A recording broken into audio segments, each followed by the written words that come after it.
보험은 영원히 인플레이션 해지가 안 될 수 있습니다. 자세한 내용 여러분들이 오늘 집중해서 좀 들어보신다 그러면 큰 도움이 되실 수 있으리라고 장담 드리겠습니다.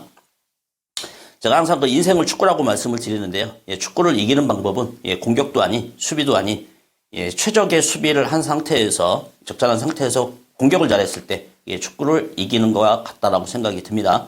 물론 축구를 뛰는 거는 선수들이 뛰지만 보험들이 이제 수비수 역할을 해서 뛰지만 전체적인 레이아웃은 감독의 역할이 가장 중요하다고 생각합니다. 그래서 내 담당 설계사가 나의 인상을 어떻게 바꿔주는지 그 부분이 축구를 감독하는 역할과 동일하다고 보고요.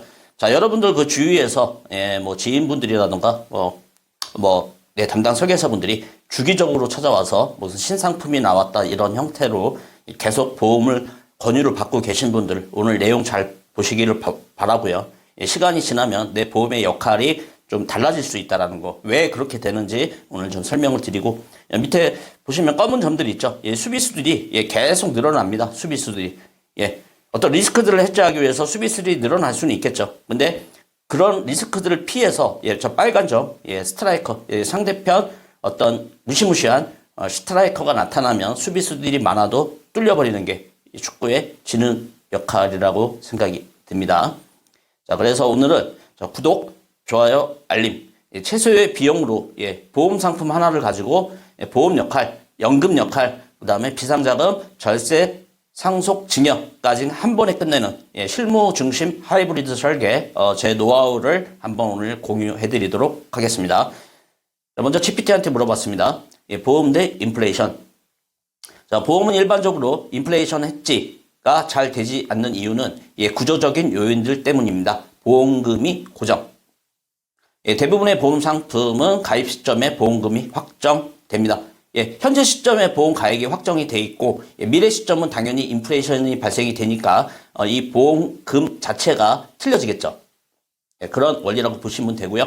그래서 물가가 오르면 실질적인 보장 가치가 줄게 되고 또한 의학이 발달함에 따라서 의학 기술이 발전되면 특약의 구조도 보험회사들이 계속 출시를 하기 때문에 보험을 여기서 한 번에 끝나야겠다. 불가능할 거라고 생각이 듭니다. 여러분들은 마케팅의 대상이 충분히 될 수가 있다라고 생각이 듭니다. 자, 예를 들어서 1억 원의 사망보험금을 10년 전에 가입을 했는데 그 시점에서는 어떤 조기 사망이라든가 이런 거 대비해서 1억 원이 적정 금액이었다 그러면 현재 시점에서는 1억 원의 구매력이 당연히 떨어지겠죠. 시간이 가면 갈수록 인플레이션이 가치가 동일하진 않다라는 거, 이 내용 좀 참고하시고요. 제가 항상 보험 설계를 할 때는 생애 가치 평가, 그분의 사람을 몸값을 어떻게 측정할 수는 없겠죠. 근데 다만 재무 설계 측면에서 어떤 리스크 값들을 계산하기 위해서 저 같은 경우는 일단은 계산을 합니다. 이게 47세 남자고요. 배우자는 이혼하신 상태고 그 딸만 외동 딸만 하나 있으신 상황입니다. 근데 이분은 현재 시점에서 생애 가치를 제가 7년 전에 계약했던 건인데 라이프 사이클이 바뀌기 때문에 어떤 다른 대안을 드리기 위해서 상품을 깨는 게 아니고 상품을 이제 어떻게 방향을 바꿀 건지에 대해서 해봤는데요. 어쨌든 47세 남자 근속기간은 13년 연소득은 8,600만 원 중에서 소득세 그리고 본인이 용돈으로 사용하는 부분들은 뺐습니다. 그리고 할인율을 2%로 적용을 해서 계산을 해봤고요. 47세 남자인데 100세 때까지 사신다라는 거를 가정을 해봤고 그다음에 국민연금은 65세 나오시는데 보험하고는 상관없지만 중간에 우리가 참고를 해야 될 게 뭐냐면 국민연금 받고 조기 퇴직을 했을 때에 그 중간에 은퇴 크레바스가 남기 때문에 이 기간에 대해서도 우리가 좀 고민점을 참고를 하시면 좋을 것 같고요. 어쨌든 재무계산기로 계산을 했습니다. 자기가 혼자한테 쓰는 비용은 일단은 빼고 했을 때 6천만 원을 13년 동안 상승률 2%로 할인 가치로 계산을 했고 그러면 이 조기 사망에 따른 딸을 케어하기 위한 자금을 6억 8천 정도가 됩니다. 이분이 생애로 벌어들일 수 있는 게 6억 8천 정도. 그래서 이런 생애 수입을 먼저 계산을 해본 상태에서 어떤 리스크 값을 측정해서 보험 설계를 디테일링하게 하는 게 담당 설계사의 역량이라고 생각이 듭니다. 자, 이분 아까 7년 전에 제가 가입을 시켜드렸다고 말씀을 드렸죠. 그때가 7년 전이니까 40세 때 가입을 했습니다. 40세 때 딸이 그때 고등학생이었기 때문에 당연히 가장으로서 아빠로서의 딸의 어떤 기본적인 대학교까지의 최소한 어떤 그런 자금들을 방어하기 위해서 종신보험을 제가 추천을 드렸었고요. 자, 근데 이제 라이프 사이클이 바뀌었죠. 7년이 지났기 때문에. 그래서 보험 계약이라는 게 한 번으로 끝내는 게 아니라 라이프 사이클에 따라서 2차적으로 또 플랜을 제가 이거를 상담을 진행을 해야 되는 상황인 거고요. 예. 지금 같은 경우는 이제 다음 달에 자녀분께서 취업을 한다라고 합니다. 예, 축하드릴 일이죠. 그래서 결국 라이프 사이클이 변화가 왔기 때문에 여기에 맞춰서 보험 상품도 변화를 좀 줘야 되는 그런 상황이 있는 거죠. 그래서 사망보험금을 이제는 자녀의 결혼자금이라던가 상속증여 플랜으로 가는 상품은 그대로 가는데 계약자 수익자를 변경한다던가 뒤에서 좀 그런 메리트 부분을 제가 말씀을 드리고요. 예, 우리가 분명히 보험 가입하는 거는 손실을 막기 위해서 보험 가입을 하는데 기본적으로 인적위험, 재산위험, 배상책임. 인적위험은 우리가 다 아는 누구나 가지고 있는 질병, 장애, 재해, 수술, 치료 등 신체, 일신상의 손해를 보는 거. 그래서 이 직접 손해를 하기 위해서 우리가 실손보험이라던가 건강보험을 가입하죠. 근데 여기서 재무설계 측면에서 보게 되면 이런 상황에 따라서 아까 제가 사망보험금을 계산을 했지만 그런 조기 사망이라든가 이런 거 봤을 때 6억 8천 정도의 어떤 그 규모의 어떤 책임들 아니면 휴직했을 때 1년치의 연봉 구조라든가 이런 부분들 그래서 재산적인 손실을 방어하기 위해서 간접적인 손해도 일정에 가져야 되고 배상 책임은 시간 관계상 제가 다음 시간에 자세하게 말씀드리고 자 인적위험 우리가 일반적으로 얘기하는 건강보험 시간이 발전하게 되면 의료기술이 발전하기 때문에 보험료의 상승이 발생이 되겠죠. 그러면 현재 가액으로 준비했던 지금 현재 보험은 인플레이션 해지가 이래서 안 된다.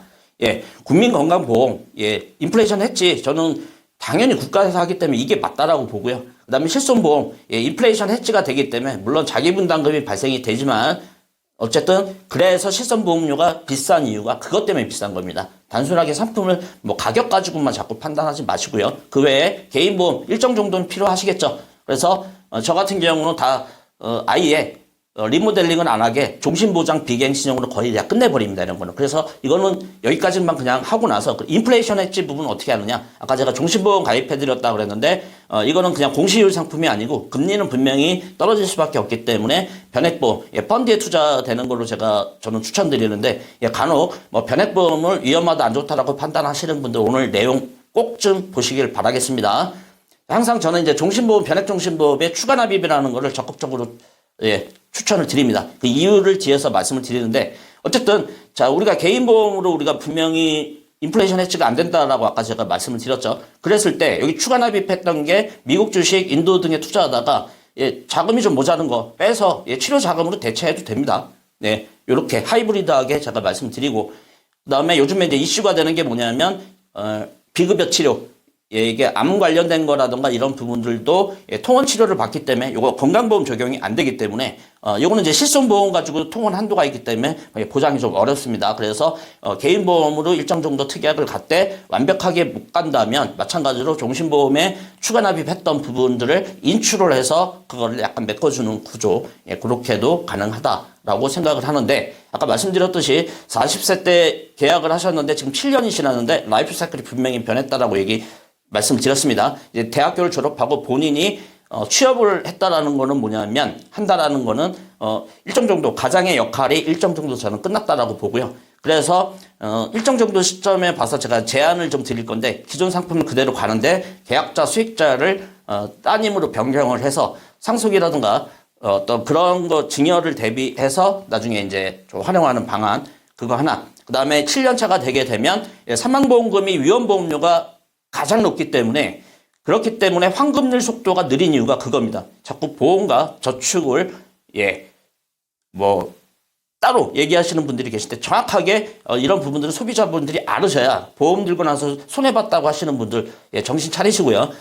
어쨌든 실년 시점에서 사망보험금 아까 1억 2천 정도 좀 넘는 금액들을 다 없애버릴 수가 있습니다. 그렇게 되면은 위험보험료는 줄어들기 때문에 환급률 속도는 그냥 펀드 형태로 투자하는 비과세 형태로 갈 수가 있겠죠. 어쨌든 이거를 좀 혼인 공제 이분이 아직 증여를 아직 실시를 안 하셔서 결혼할 때 1억 5천 정도까지 재원을 마련해서 딸한테 승계를 하는 증여를 활용할 수 있는 방법으로 갈 수도 있고 아니면 나중에 본인의 연금 자산으로 요거를 마찬가지로 사망보험, 보험의 연금 자산으로 갈 거면 사망보험은 필요 없지 않습니까? 그래서 라이프 사이클에 맞게끔 하이브리드하게 조정을 해준다. 그리고 여러분들이 여기서 참고를 하나 좀 말씀드릴게.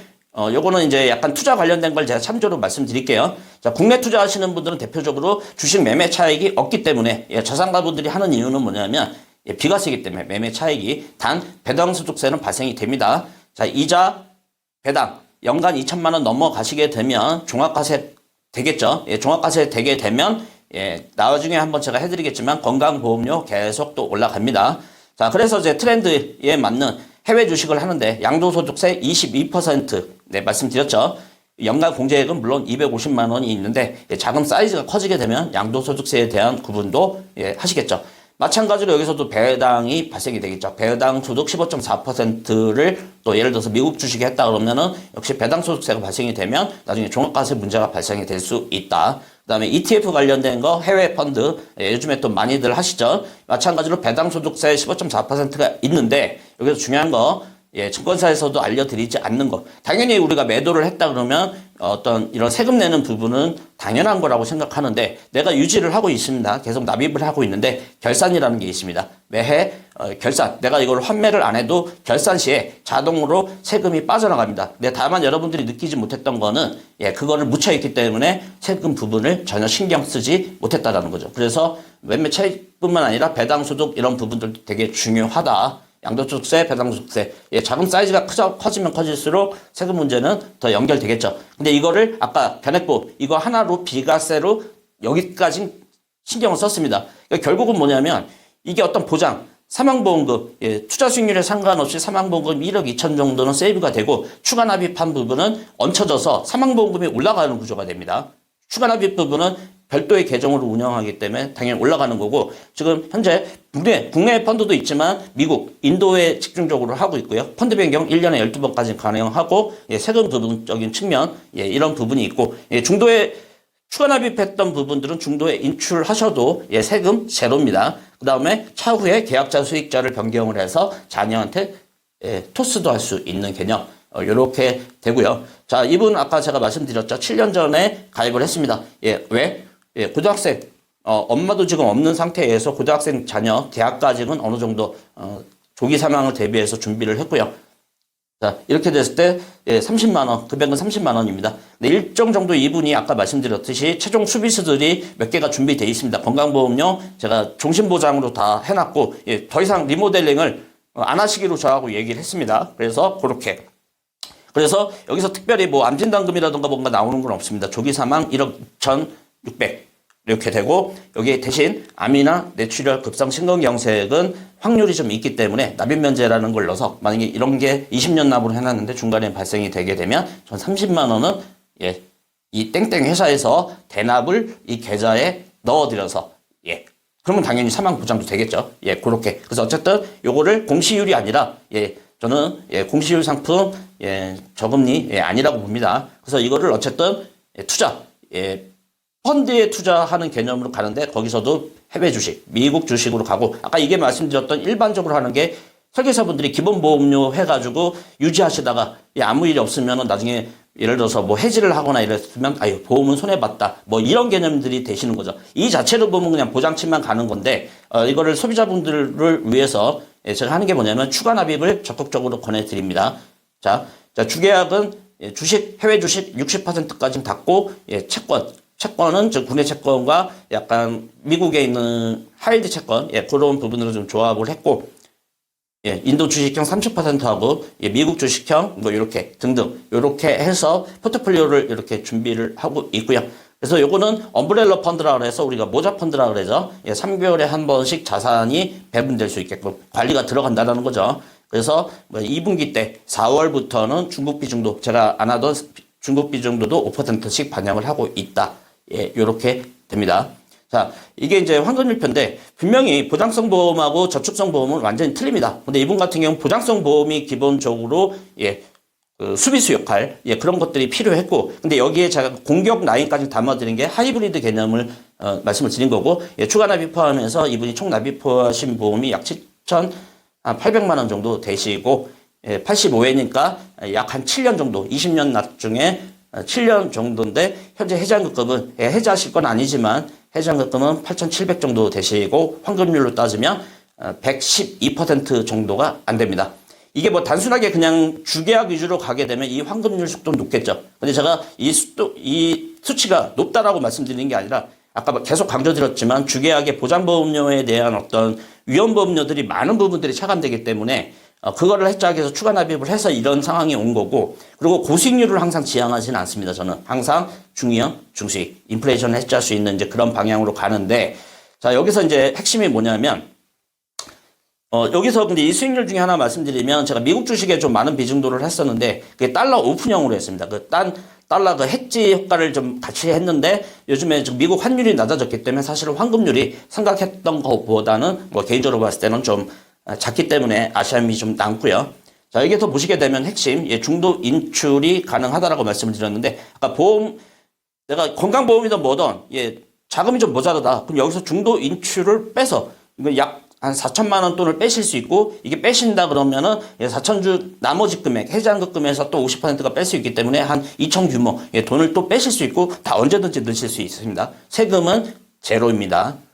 그러니까 이런 식으로 비상자금이라던가 이런 부분들을 이렇게 활용하실 수가 있는 거죠. 자, 제가 리스크 재무와 통제, 이거는 이제 손해사정론까지 같이 제가 묶어버린 건데, 항상 위험도 높고 빈도가 높은 거, 이런 것들은 제가 도망가셔야 된다라고 말씀드렸습니다. 빨간 라인들은 통제 개념으로 보시면 됩니다. 이건 보험 가지고 해결하시기가 좀 그런 부분이고, 강도가 낮고 빈도가 낮은 거, 이런 건 아까 추가 납입했던 걸로 언제든지 인출하시면 됩니다. 자꾸 20만 원 자꾸 말씀드리는데 이런 범위, 몇십만 원 자꾸 타먹는다라는 거, 중요치 않습니다. 용종제거 특약, 1호종 수술 같은 거 기존에 있는 거에서 다 나옵니다. 자꾸 보험을, 돈을 벌려고 하는 그런 심리, 그건 다 마케팅에 여러분들이 속고 있다라고 저는 그렇게 생각을 하고요.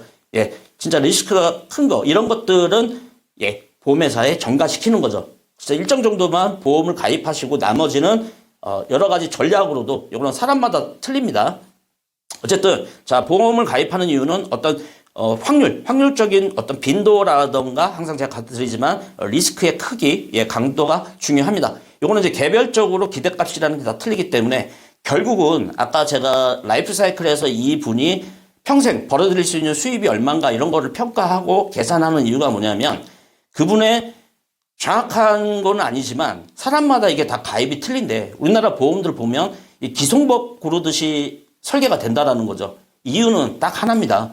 보험 영업이기 때문에. 왜? 여러분들은 보험 가입을 할 때 분명히 가입 보험료를 가지고 보험 설계사분들과 흥정을 했지 않습니까? 2만 원, 3만 원. 이런 식으로 조정을 했기 때문에 계속 쓸데없는 수비수를 늘릴 수 있는 확률이 굉장히 높다. 그렇다 보니, 자, 수비 분명히 중요합니다. 근데 중요한 거는 평생 수비만 하다가 공격은 언제 합니까? 자산도 증식을 해야 되는데 만약에 내가 보험도 들어야 되고 연금도 들어야 되고 증여 자금도 모아야 되고 우리가 평생 이런 걸 다 할 수가 없습니다. 그래서 제가 상황을 봐서 어떤 여러 가지를 감안해서 조기 사망을 안 한다라는 거는 장수를 한다라는 거고 장수를 하게 되면 연금 자산이 많이 필요하다라는 건데 정확하게 이 두 상품의 구조는 반대 구조로 되어 있습니다. 그래서 어쨌든 이런 것들을 다 묶어서 하이브리드하게 최소의 비용을 가지고 최대 효과를 갈 수 있는, 그리고 중요한 거 보험계약은 현재로 끝내는 것이 아니라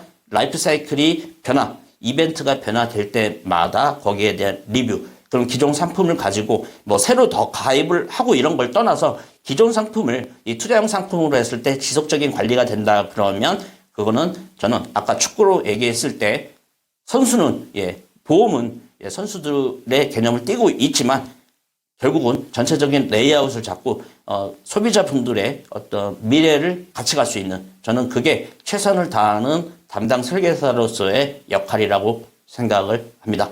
자, 오늘 내용 조금 더 길었죠. 여러분들 주위에 5분씩만 박프로 많이 소개 좀 부탁드리고요. 다음에 더 좋은 영상으로 찾아뵙겠습니다. 감사드립니다.